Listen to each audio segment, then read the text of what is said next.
Mine is trying to sell me. Mine is trying to sell me a program to get me up to a basic reading level. Where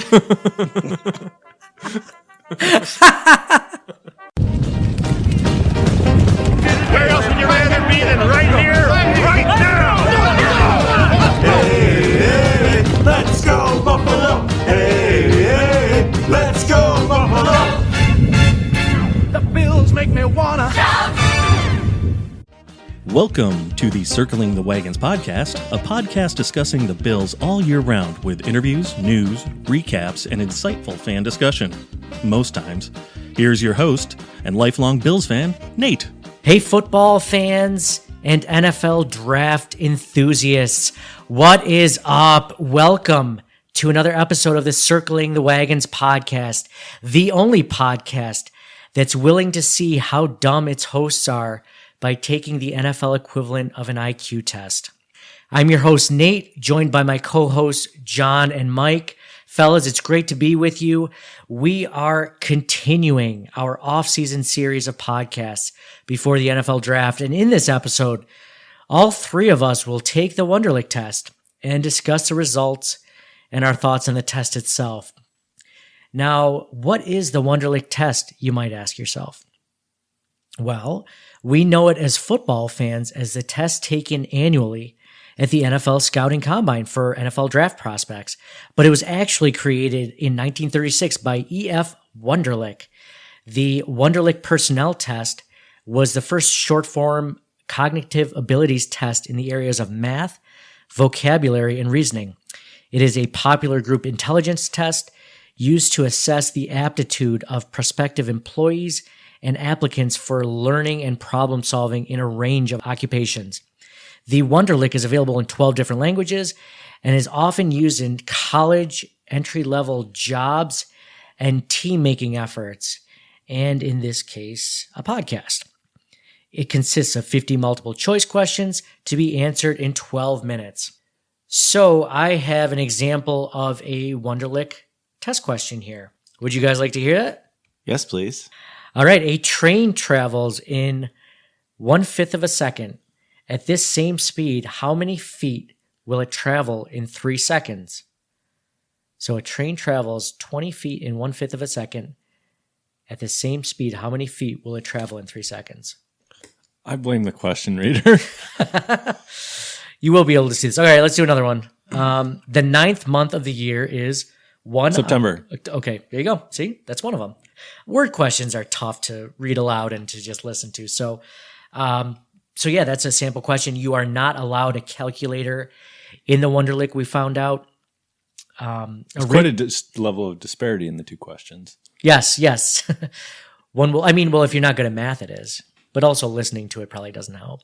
One felt like an LSAT question. The other felt like first grade, second grade. Yeah. Well, they have a range of questions. Okay.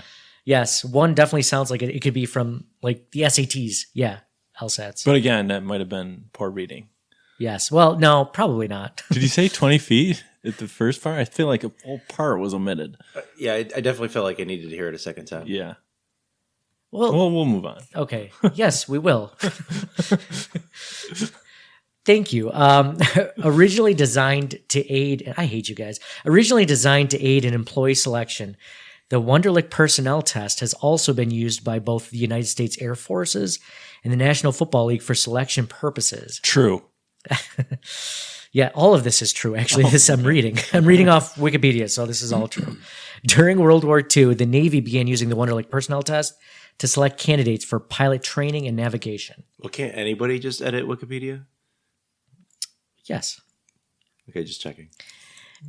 In the 1970s, Tom Landry, coach of the Dallas Cowboys, was the first to use a Wonderlic Personnel Test to predict player performance, and it is still used in the annual NFL Combine as a form of pre-draft assessment. In short, it attempts to screen candidates for certain jobs within the shortest possible time, and it may be termed as a quick IQ test. So think of like we're talking the LSATs or SATs and like really short and really brief, and just trying to weed out like the, not so smart versus, the average. So a score of 20 is intended to indicate an average intelligence corresponding to an intelligence quotient of 100. So the Wonderlic Test Company claims that a minimum score of 10 suggests a person is literate. FYI. So here are some like median scores by professions listed below. So we have at the very top average score of 32 for a systems analyst, 31 for a chemist. This is the very top. 30 for electrical engineer, 29 for engineer, 29 for programmer, and the list goes on. Accountant, things that you would expect people to have like somewhat high intelligence, executive, reporter, teacher, librarian. And then at the very bottom, the last few, you have 18 is a median score of like a craftsman, 17 a security guard, 17 a welder, 15 a warehouseman, and 14 a janitor.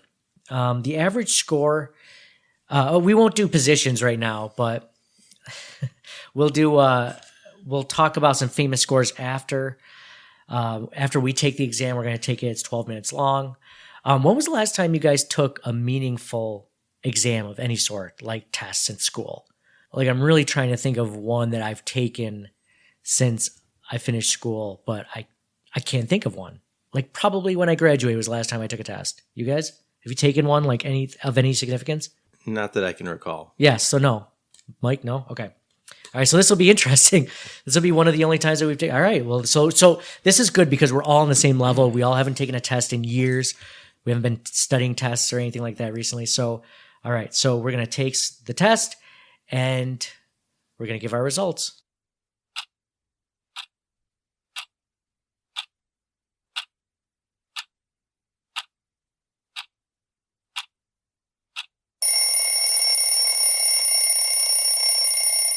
Brutal. So, all right. So we have our test results. So, John, how'd you do? How many out of 50 did you do? First, let's talk about the test itself.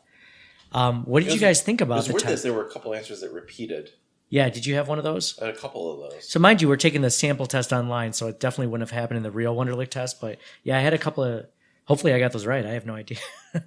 Yeah, exactly. So you might have gotten it wrong twice, or you might have gotten it right twice. And you also have the thing about the ads going by nonstop on the web page. Right, like the page will load and then it shifts up. Yeah, then it shifts up in the middle of it, or you have a video playing in the left, and I'm like, I'm not supposed to pay attention to what that video is doing, but that's what they're there for. That's like, do they really think that you're going to just click on the Lowe's ad while you're trying to take a test? There's a good deal on something. It's a good deal on something, yeah. If I could buy some nice appliances. So what do you think about the test in general? Was it harder or easier than you thought it would be? Harder. The time limit is something else. I thought 12 minutes. I'm like, 50 questions. Oh, that's not that bad. And then all of a sudden you look down and there's like 5 minutes left. You've only gone through 20 questions. And some of the questions are pretty wordy where it's like you have to read it a few times to make sure you're getting it. Yeah. I don't know about you guys. I am terrible at word questions. Especially when they have to do with math. I can't think of an example off the top of my head, but whenever there's like 4 or 5 numbers and there's a bunch of words, my mind just goes blank. I just go into panic mode. I can't even think to write down which numbers I need. Because then they'll throw in a number you don't even need. Like, wait a minute, how does that one go in there? I'll comment on it, but I will not certify its authenticity. It was interesting because question 1 can be like a complicated math thing that you spend a disproportionate amount of time on, and question 2 is like, is a dog a mammal? Like, true, false. But question 1 is a math question that involves several different things that you're going through, and the 5 answers are all one. Like, you would try and do process of elimination, what's reasonable.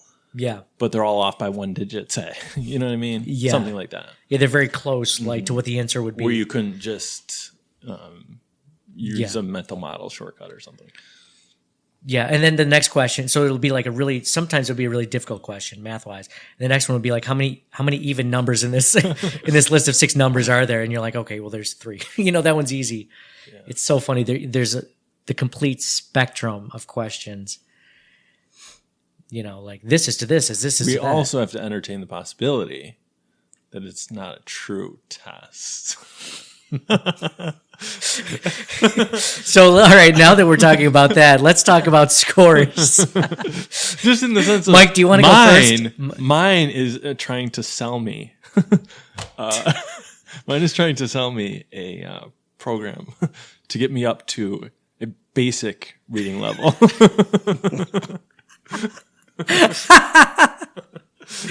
At the end of your test, it's trying to sell correct. you.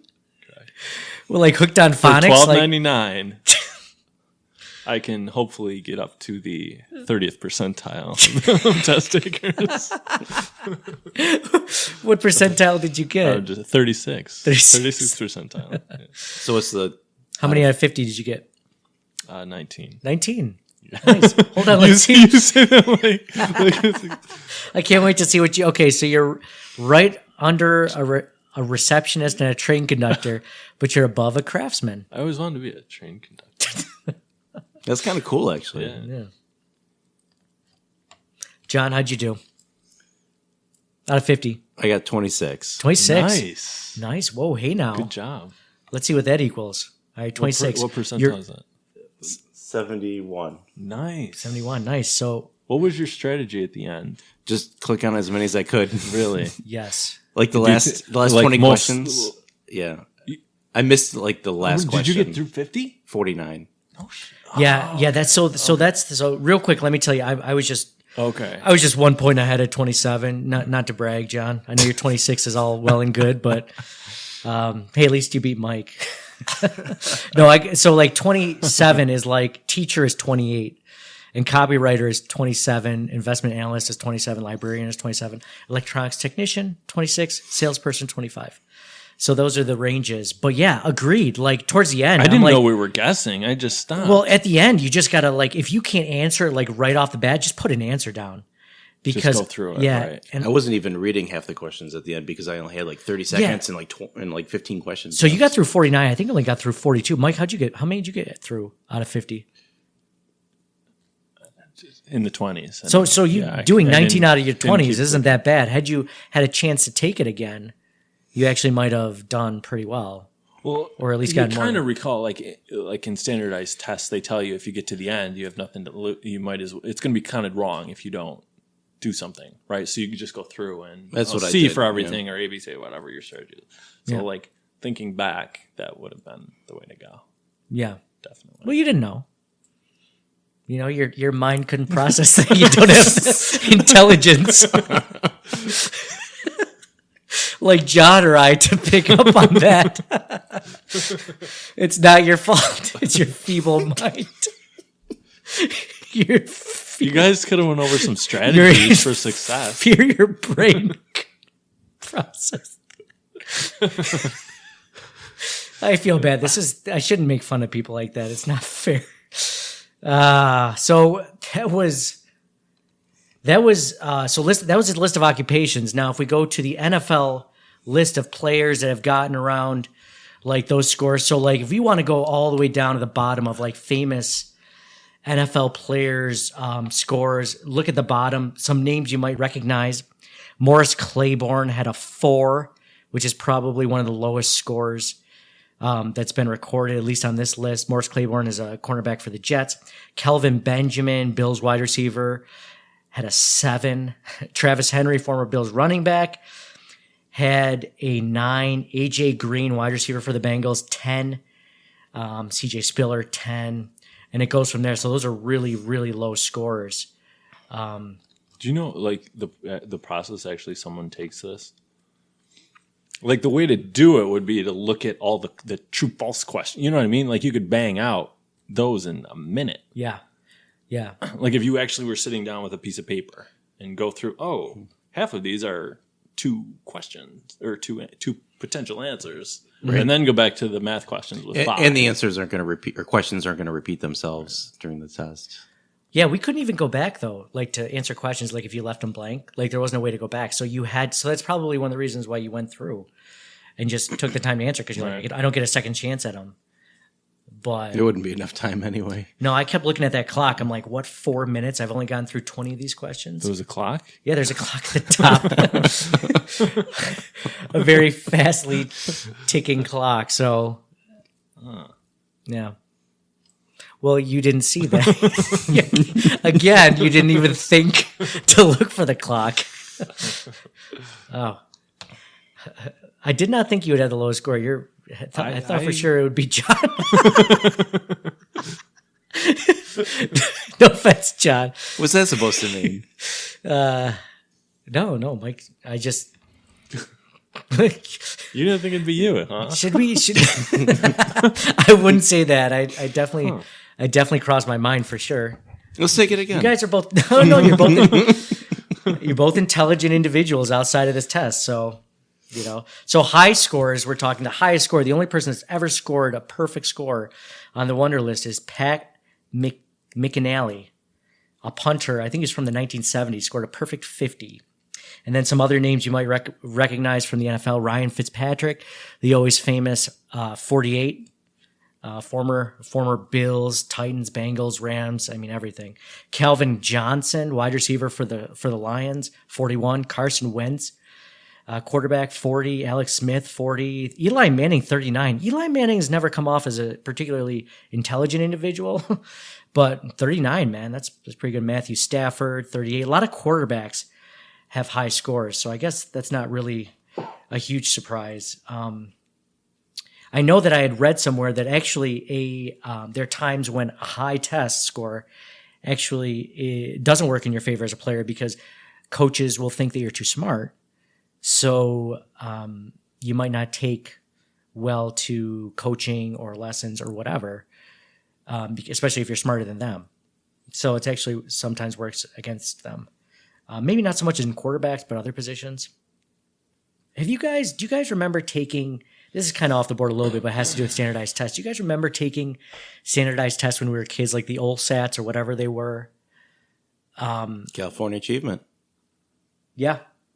And trying to, take, we were in elementary school, right? That was the first, standardized testing that we got. And I remember, and this has been something I've been dealing with my entire life, I always lose focus very easily. So what'll happen is, like somebody will be talking to me, and if it's something I'm not like really enthralled in, I'll just zone out, right? Well, I did this a lot as a kid too, and there's a listening portion of the OLSATs that is not in any other standardized testing now. Like you would never get that in the SATs or whatever, where you have to listen. And it was halfway through the test, and I just realized I'd zoned out for the first half. And then trying to figure out how to answer questions after that, just complete, like, unlike other questions, like sometimes math, like, okay, well, I can kind of shoot in the dark and take a guess. Like you said, like process of elimination. If you don't listen to the first half of it, you have no idea how to answer the rest of the test because you weren't paying attention. So it's not like you can just, because it's not like you just heard half of it, you just missed it.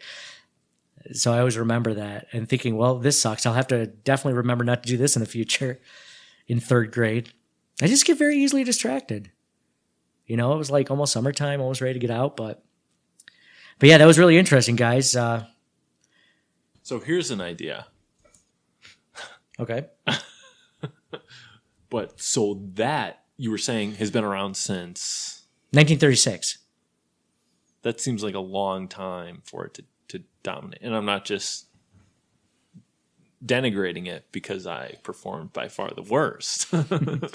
But we could come up with something better like half the time. Call it something different. We do 25 questions in 6 minutes. So 50 questions in 12 minutes. Yeah. It's like 6-minute abs instead of 7-minute abs. Yeah. Okay. A 2005 study by McDonald Mirabal found that no significant correlations between a quarterback's Wonderlic score and a quarterback's passer rating, and no significant correlation between a quarterback's Wonderlic score and a quarterback's salary. Similarly, a 2009 study by Brian Hoffman, and John Michel found that Wonderlic scores failed to positively and significantly predict future NFL performance for any position. Donovan McNabb, whose 14 score was the lowest of the 5 quarterbacks taken in the first round of the 1999 draft, had the longest and most successful career. So the Lions study also found that the relationship between Wonderlic test scores and future NFL performance was negative for a few positions, indicating that the higher a player scores in the Wonderlic test, the worse the player will perform in the NFL. According to McNally, the guy that scored a perfect 50, who was selected by the Cincinnati Bengals in the fifth round of the 1975 NFL draft, George Young told him that his perfect score caused him to be selected later than he would have otherwise. Didn't you say he was a punter? Yes. That's why he was drafted later. Dude, back in the 70s, they were drafting punters in the first round. Only the Raiders. McNally speculated that coaches and front office guys don't like extremes one way or the other, but particularly not on the high side. I think they think guys who are intelligent will challenge authority too much. Mike Florio of ProFootballTalk.com agreed with McNally. Scoring too high can be as much of a problem as scoring too low. Football coaches want to command the locker room. Being smarter than the individuals makes that easier. Having a guy in the locker room who may be smarter than every other member of the coaching staff can be viewed as a problem, or at a minimum, as a threat to the egos of the men who hope to be able, when necessary, to outsmart the players, especially when trying in some way to manipulate them. So does that mean the head coaches are taking these tests too, so they know if they're smarter or not? No, I doubt they have. But they don't want... It would be interesting, though, wouldn't it? It would be. It would be. You got to figure there are definitely some players smarter than coaches. Sure. So there's some really dumb coaches. So, Mike, you were going to say you have some scores from the 2018. Yeah, so the 2018 quarterback class was released. Was kind of curious that the scores are always leaked, right? They should be almost on par, you would think, with maybe a HIPAA thing. I think they are supposed to be confidential, but they always get leaked. Now, the question is, why do they get leaked? Do they get leaked to help teams, help players slide to a team that wants to draft them? Like if you were at 10 and a player was supposed to go top 5, you might release that player had a really low test score, so he would drop to 10, There'd be an advantage in that. But I think they're supposed to be confidential. Yet I have a whole list from the Wonderlic Test website that gives just about like 300 players' scores. Yeah, so for this year, Josh Allen, 37, Josh Rosen, 29, Sam Darnold, 28, Baker Mayfield, 25, Lamar Jackson, 13. Ooh, 13. That's even worse than you, Mike. I do feel a little better. Man, you must really want to draft Lamar Jackson. I think I could coach the guy. I think he'd be very coachable. Yeah, I could totally see you'd like having people underneath you. So you can outsmart and manipulate. I really like having you on this podcast, Mike. You too, John. By one point. No, that's really... I heard Baker Mayfield did really well on another aptitude test, so I was surprised to hear that his score wasn't higher. So Josh Allen, 37, he's the highest, huh? Okay, well, we'll have to keep track of these guys' careers, especially like the Josh Allen versus the Lamar Jackson, the two ends of the spectrums. Two very different players, so... Yeah. All right, Mike, thanks for bringing that up. Well, it's been fun talking to you guys about the Wonderlic Test, how it affects different professions, players in the NFL, used on rookies at the NFL Combine, and seeing how smart and dumb we are. So it's been fun. I'm not sure it's predictive.